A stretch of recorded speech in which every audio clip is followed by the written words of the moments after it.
Welcome, Grow family, and of course, welcome new viewers. You're always welcome. I invite you guys to hit the subscribe button down below and you can join the Grow family. Come on, let's get started.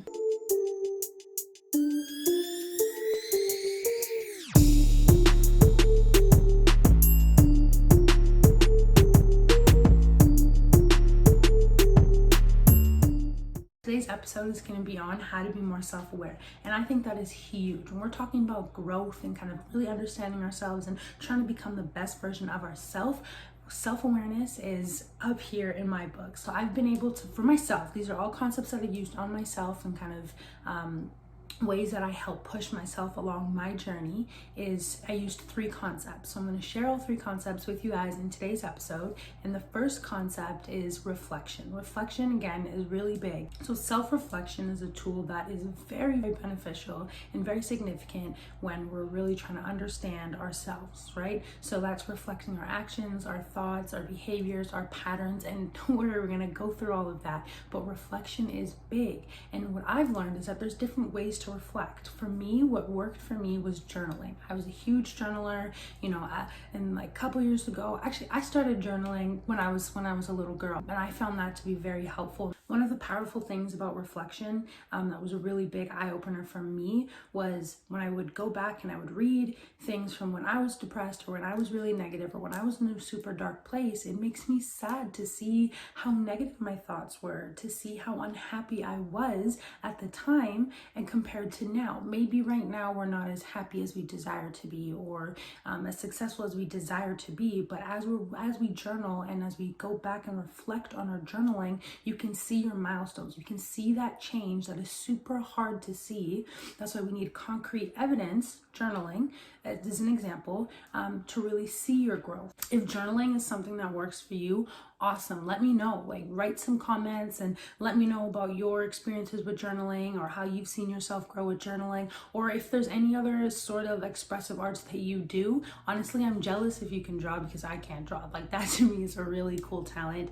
Or even sing. If you want to write a song or sing a song to yourself. Some of my clients, they tell me that they like to do what's it called, voice recordings, so then they can just talk into it, because for them, as opposed to writing, they like to hear their emotions. That's also really great. So whatever kind of expressive arts that you do, drop comments so other people can see or other people can get ideas. Like, let's help each other, let's feed off each other. Whatever it is for you, whatever your creative side is, really embrace that, really use that, and put your emotions out there.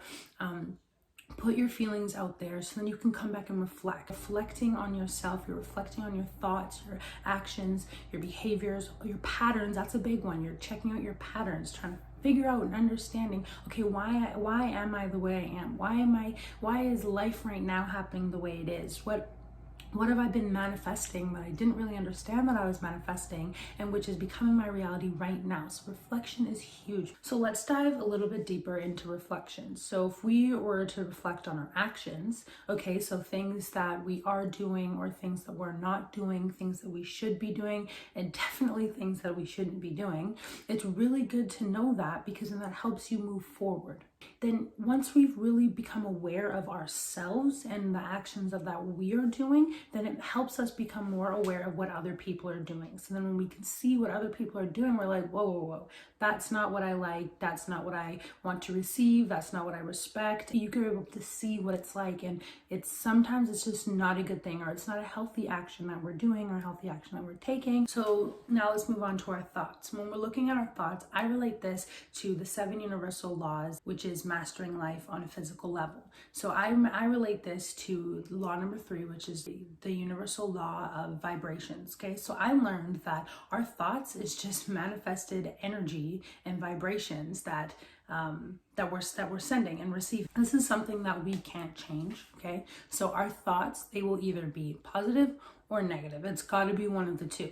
So when we send positive energies, good things come back to us. When we send negative energies, bad things come back to us. So if we really want our life to change, if we want to see change, if we want to kind of develop into who we want to be, positive self-thoughts, okay? Just talk to yourself. Think of good things. Manifest great things for yourself, or things that you want to be doing, or things that you want to add to your life, or how you want to treat other people, or how you want other people to treat you. Manifest that out of that, okay? Let's move on to our behaviors. So I like to look at this as being our attitudes and our reactions, okay? So I've learned that our attitudes is how we treat other people. Sometimes as a reflection, majority of the time is a reflection on how we treat ourselves. So if we're always being negative towards other people, like I said, like that is a huge reflection on how we treat ourselves. When we work on ourselves and we become a better version of ourselves, then we're able to give a better person. We're able to be a better person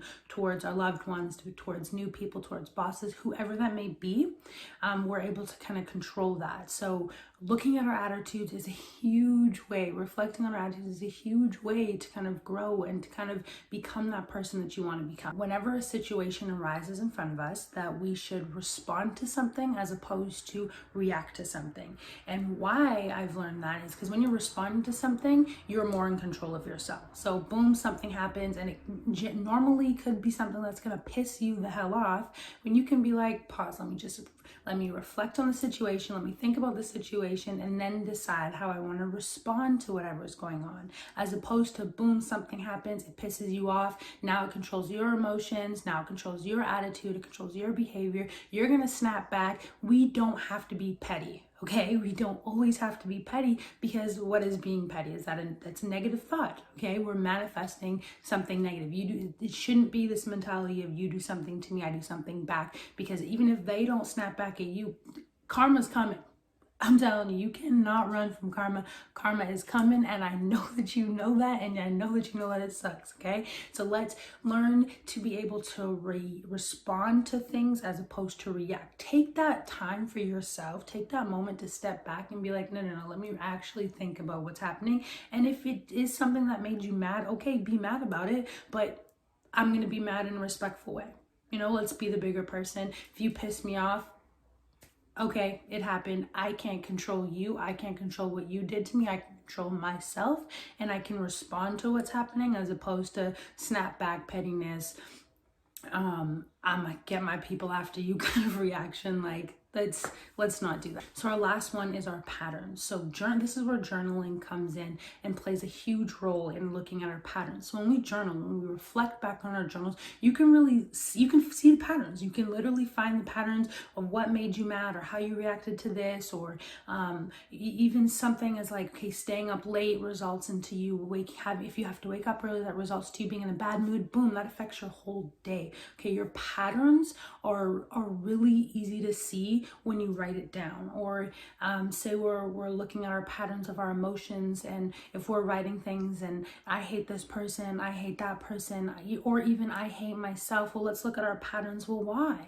Why? And journaling can be anything. Journaling, it can be like a diary, so you can just talk about your day. That's a great way to kind of see patterns throughout your day and kind of what's triggering you, or whatever it may be. Or you can journal and you can track your workouts, or you can track your eating, or you can whatever that looks like for you. Really, patterns are a great way to kind of see what we're doing and kind of seeing what we need to change, and what we need to implement, and what we need to keep. There's a lot of good stuff.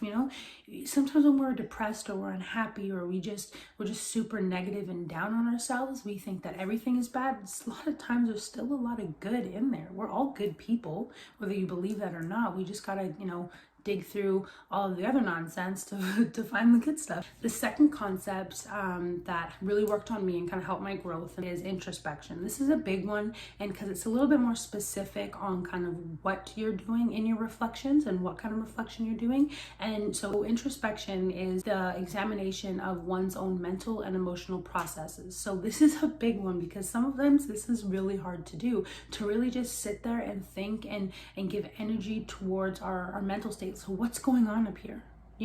So when we look at our thoughts, our behaviors, our patterns, our actions, what is our mental state like while we're doing that? Yeah, we talk about positive, negative, but dig a little bit deeper. Like, where's your mind at? What is your mindset looking at? What is your emotions looking at? Really think about that, give light to that, because that's not an easy thing to do. And if we use journaling for that, it can be super eye-opening. So the last concept that I'm going to share is, and it's what I like to call not being at peace, okay? And that sometimes is a scary thing. So once we reflect on everything and we really take that time to have introspection on ourselves, you're really, what you're finding out and you're understanding is that you're just not at peace. We're searching for peace within us. We're searching for that inner peace, right? And that's can be confusing, but I believe that we all deserve that. We all deserve joy. We all deserve happiness. We all deserve to be at peace and have inner peace within us, because I believe that we can't be the best that we can be if we're not at peace. If we don't have that hope in us, if we don't have that belief in us, if we don't have that positivity in us. And yes, I do agree that, you know, being positive all the time isn't very beneficial, because you are masking a lot of the negative stuff, and in life there is a lot of negative things, but I do believe that you can strive towards it. I do believe that being negative is a choice, and I do believe that you have control over it. So why not choose and control being at peace? Being at peace is like free. Being free, it's freedom. It is feeling free. And, you know, coming from and being someone who came from being super depressed because of XYZ and because of my trauma and my past, and kind of being able to push myself through that and overcome that, and being on the other end of healing, it is an amazing feeling to be at peace. It is an amazing feeling to be free inside, to get uncomfortable, but knowing that you're going to get comfortable somewhere else, to do things and step outside your comfort zone, and to really just holistically grow. That is being at peace. I want that for you. I really want that for you, but you need to want that for yourself more than anything, or it's not gonna come. You know, it's you're not gonna have it. But I do believe that you deserve it. I deserved it, and you deserve it too. My next video is on just that, how to find inner peace. Video drops January 22nd. Mark your calendars. I really hope that I was able to add some value to your guys' lives today in this episode, and give you some tools that you can add to your toolbox, and on ways to really promote self-awareness, so you can really gain that awareness, and so you can really grow, so you can reflect and you can know the things that you need to change and the direction that you want to change in. I'm going to add in a fourth component, which is going to be your bonus for those of you who actually stayed to watch the full video, because all you're doing is adding value to yourself. You reap what you sow. You're gaining value that's going to help you into the direction and push you into the direction that you want to be. It's going to help you become the person that you desire to be. So honestly, good for you for staying and watching this. So the fourth concept is just that, your core values.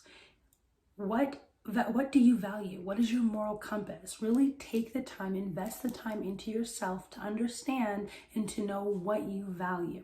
Okay, that is a huge piece that goes along with your self-awareness. When you understand yourself, when you understand who you are, knowing what your core values, that is what's going to be at the premise of every decision that you make, every action, every step that you take, every behavior, every thought process. Your core values is going to be underlying that. So to you, I share, please take the time and invest the time to understand your core values, and that'll really help. Thanks for watching episode 3 of the Mindset series on how to be more self-aware. Don't forget to hit the subscribe button down below to join the growth family, and press like on this video. Let's engage on Instagram. Thanks, guys. See you next week.